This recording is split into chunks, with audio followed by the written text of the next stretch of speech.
So I gotta open this video by showing you something first. This right here is Greg Miller at the DICE Game Awards, where he said the following. There are two phrases everyone in this room, everyone in video games never wants to hear. And number one is, people online are mad. And number two is, the Embracer Group is here.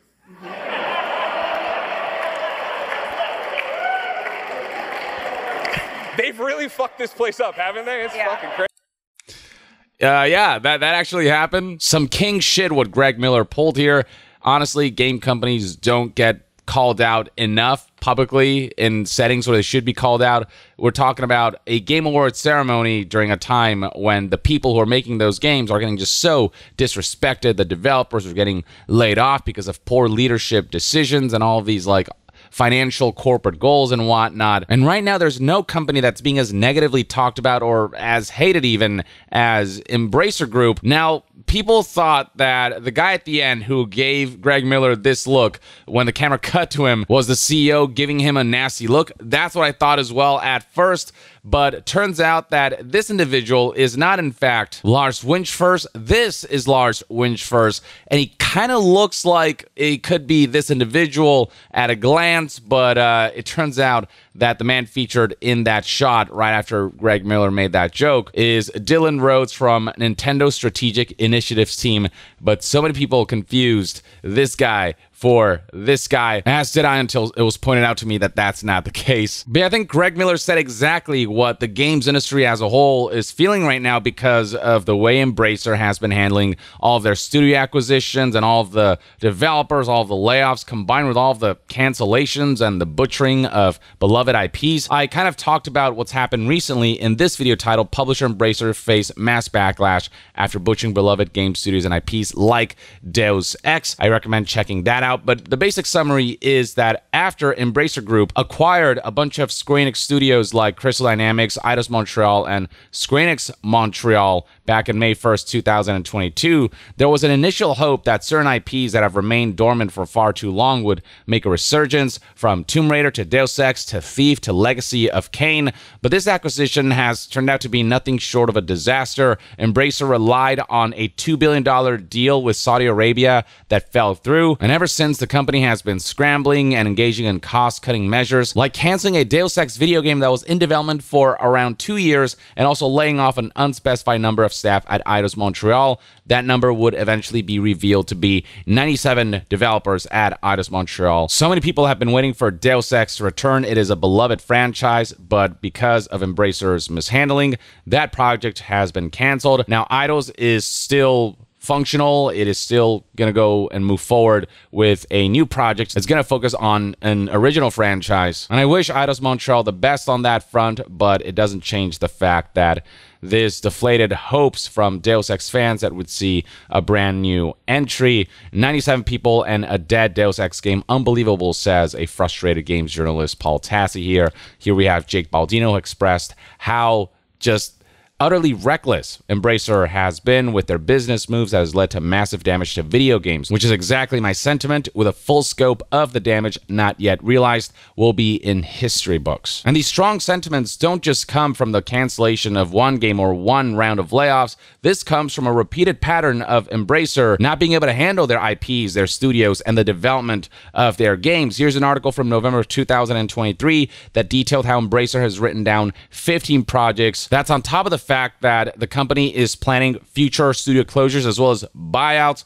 And this article details all the studios that have been shut down, from Saints Row developer Volition to Campfire Cabal. There's also Free Radical Design, the beloved developers behind the Time Splitters franchise. That studio is no more. And that's on top of all the layoffs for currently existing studios under the Embracer umbrella. Layoffs at companies including Tomb Raider developer Crystal Dynamics, Knights of the Old Republic remake studio Beamdog, and Pinball FX maker Zen Studios, among others. And then when it comes to project cancellations, as of the publishing of this article, it was reported that 15 mainly unannounced projects have been written down across Amplifier, Free Mode, Gearbox, PlayOn, Saber Interactive, and THQ Nordic. And speaking of Gearbox, it's being reported that the studio behind Borderlands may be up for sale now under Embracer. It's all just a big mess. And now we're seeing Embracer Group executives like the CEO, Lars Winchfors, come out with just the most apathetic statements about this whole situation and straight up admitting that their number one priority is the investors and the shareholders. Game developer tweeted this out, stating in their report that Embracer says it's looking out for shareholders after cutting almost 1,400 jobs. This is an exact quote from the CEO. Our overruling principle is to always maximize shareholder value in any given situation. Now, nothing about this is shocking. I've just never heard an executive so brazenly just say this out loud. It's what we have known all this time that they have refused to say, now being just very boldly and very clearly stated.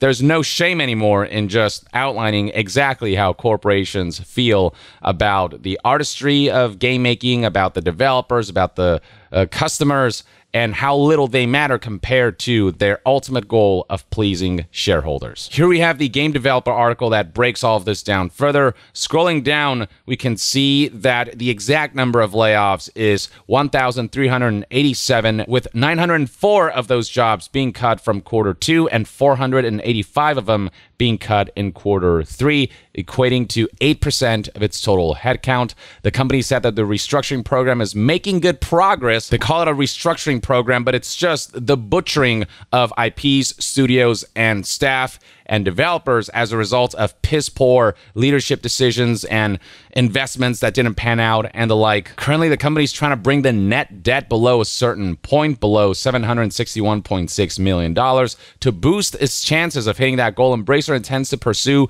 certain divestment processes that could significantly reduce net debt. Studio sales could be on the horizon. Negotiations are reaching mature stages, so we might see Embracer start selling off some of the studios under their umbrella, some of the studios that they've acquired. We might see these studios maybe find better homes, which might be a good thing in the long term. But along the way, there's no doubt that we're going to see layoffs as well. That's part of Embracer's plan to divest in aspects of their company. And yeah, right here we have the quote of how the overruling principle is to always maximize shareholder value in any given situation. This was in regards to being asked about the job cuts and potential divestments that they've been engaging in. This is how Embracer feels about job cuts. There's no empathy at display for all the human lives that have been upended, who have lost their jobs and who relied on Embracer to be good employers, only to be met with severe disappointment. Maximize shareholder value. That's the overruling principle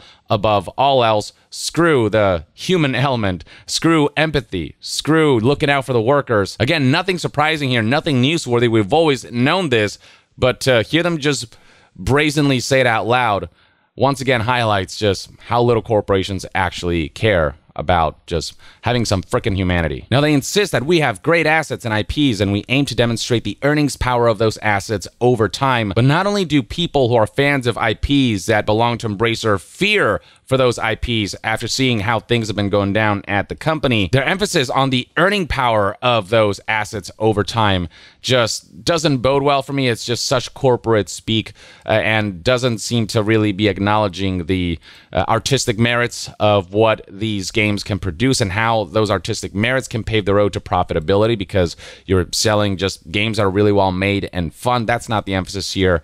Combined with the fact that they're looking for projects that are being developed under the Embracer banner to double or triple Embracer's investment. And for those projects who didn't meet the criteria of potentially doubling or tripling Embracer's investment based on, I guess, leadership's projection, those projects were shuttered as a result. And look, making games is ultimately a business. I get that games have to make money for a company or corporation to continue operations, but there has to be a balance that's struck between the business side of things and the creation side of things. And when there's so much energy strictly put on business and numbers and all these things, and not, nurturing game studios and developers and the artistry of game making, it's like you lose the plot. You get these unrealistic expectations that if they're not met, then, a project is screwed and its staff gets to pay for it. It just eliminates any sort of creative autonomy for developers to really be able to explore their creativity and come up with something that pushes the boundaries creatively, artistically, and that kind of stuff, the boundary pushing stuff, is what generates, a lot of money, especially when it hits just right, when it happens to have mass market appeal. instead of it being, trend chasers and stuff like that, which is what an environment like this paves the road for, trend chasing. This is the kind of stuff that discourages experimentation because leadership have a certain mindset when it comes to, what's going to double or triple their investments instead of just allowing the fun of a game and its creativity to speak for itself and let the people decide based on the output of quality and just the excitement of something unique about your games and products, how well a game does. The fact of the matter is that if you make something so cool, something so fun, and something so unique, or something that does a certain genre so well and kind of a cut above what already exists, then people will rush to buy that product, that game. They will play that game. And building a certain level of audience loyalty and nurturing developers along the way and creating loyalty across the board, that's what paves the road to long-term success, not this sort of mentality of, short-term doubling, tripling of investments. And so many developers under Embracer are going to work in an environment of fear, and the morale is going to be low because of just how many projects seem to get canceled under this company. So right here is a report from February 15th, 2024, just yesterday from Video Games Chronicle that reads, Embracer canceled 29 unannounced games between July and December, and also it has seen 7 internal studios closed. That's 29 game cancellations within a 6-month period. It is just unprecedented. Like, yes, game cancellations do happen from time to time, but at the rate that it's going within Embracer, it's just, I don't know how this is sustainable. I don't know how you can work on a game and spend months and years on it when there's this fear of Embracer coming in and chopping the head of that project off, constantly looming, given the frequency and rate at which this happens under this specific company. The article breaks it down further. During its first fiscal quarter that ended in June,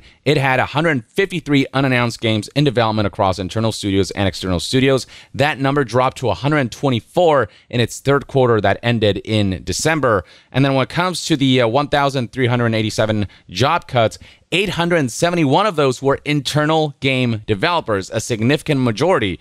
252 were internal non-developers and 264 external developers. And then when it comes to game studios, we went from 139 internal game studios to 132, and from 59 external game studios to 50 external development studios. That's all within just the last few months. To call this a shit show would be an understatement. And then making matters worse is what Lars Winchfors said about the layoffs that have been happening within Embracer during a Q&A portion of the company's earnings call during February 15th, 2024. The exact quote that has been transcribed reads as follows: I think looking at the 8% reduction in workforce at Embracer, there's obviously, I don't know the number for the whole industry, but I think it's something that everyone needs to get through. I mean, as I said, it's more driven by the overinvestment in the previous years because everyone just put all capital into gaming and perhaps a bit too much capital in a few instances. That's right. It's just something that everyone has to get through, is how he put it. Well, if everyone needs to get through it, then have you considered, Lars, that maybe you should lay off and fire yourself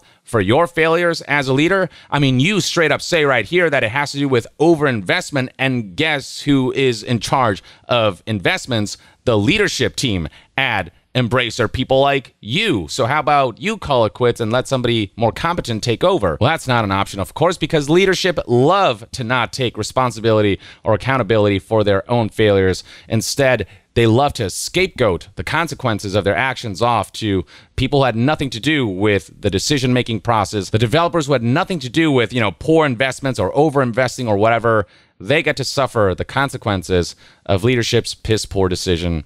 That's how it's been, and that's how it will continue to be unless something is done, unless unionization happens to help protect developers, so on and so forth. It's just one thing after another that has made people despise Embracer Group more and more. And you can see that on full display if you look at social media. Wario64 here talks about the 29 unannounced games that have been canceled and the nearly 1,400 jobs that have been cut. And people down here are calling it the worst company in the world. We've got games journalists like Danny O'Dwyer, who got the lay of the land at DICE, the video games networking conference, where as he talked to people, discovered that everyone is basically shit-talking Embracer. Here we have former Bungie community manager Liana Rupert, who held nothing back in her expressing disdain against Embracer, saying, "Good morning to everyone except Embracer Group. They can embrace these nuts instead and think about what they've done to an already unstable industry." middle fingers all around. And then here we have a game developer who pointed out how Lars Winchfors recently tweeted about a trip that the investors and the shareholders took to Sweden to, I guess, like discuss the future Embracer or whatever, just seem to be enjoying themselves while the people and livelihoods who are responsible for the IPs and studios and games they were responsible for are suffering. To close out the video, I want to show you what a stark contrast there is between an entity like Embracer and, say, an entity like Laran Studios, whose leadership, whose CEO is equally passionate about the games that they make as the developers, which has led to, you know, successes like Baldur's Gate 3, which really feels like a work of pure passion from top to bottom. Here's what Larian had to say during their acceptance speech at the DICE Awards about shareholders and money and layoffs and all these things, expressing sympathies and also saying, we ask you to pay one price only for the game, and that's it. You can own it for the rest of your life. We don't have shareholders, but we also don't think about them. There's an expression in Dutch, honestly lasts longer or something. We don't make decisions where we think this could make us the most money in the long run. Building a community, building a player base, building games that are actually fun is going to make you the most money. That's it. This is a studio that understands the importance of nurturing your creative team, nurturing your community, the customers, and nurturing the creative process in general. It is literally the complete opposite of all the things that Embracer has been saying, and it's refreshing to see that, but it sucks that Embracer is such a major corporation with so many beloved IPs under them.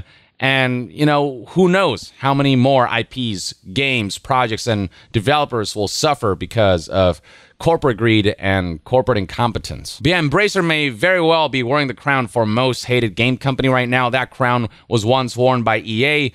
Embracer, you know, certainly giving EA a run for their money. But that's one man's take on this whole situation. Let me know in the comments below what your thoughts and opinions are on everything going on with Embracer, all of the layoffs and project cancellations and all the things that the executives had to say about all of that. And to be further updated on all things gaming news, reviews, and discussions, stay tuned right here on Young Yeah. I'll see you guys next time. Young out.